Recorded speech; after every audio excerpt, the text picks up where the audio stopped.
Hammaga assalomu alaykum.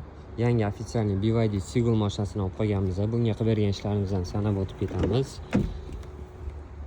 Eshik kartalarini qo'yib berganmiz. Karbonli nakladkalar, stiklopodъемniklar qo'yilgan, paroglar qo'yilgan, oldi rad konsol qo'yib berganmiz, rul qo'yib berganmiz. Polni salon karbonli nakladkalar full bo'lgan. Bagajlariga ham qo'yib berganmiz. Klientimiz o'zlari bilan nakit olib kelgan ekanlar, sijeniyalariga buni ham taqib berganmiz chiroyli qilib. Bundan tashqari yana organizerlar qo'yib berganmiz. 3 ta, bitta, ikkita, uchinchisini qo'yib berganmiz. Telefon держатель qo'yib beramiz. Aromatizator qilib beramiz.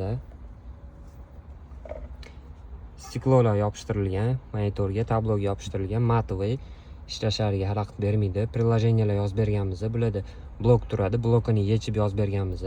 Magazin priложениялari bor. Kontrakam avtomatik ishlaydi yonganda. Bundan tashqari yana avtovizitkalar qilib berganmiz. Kimga shunaqa xizmatlar kerak bo'lsa, aloqaga chiqsanglar chiroyli qilib beramiz.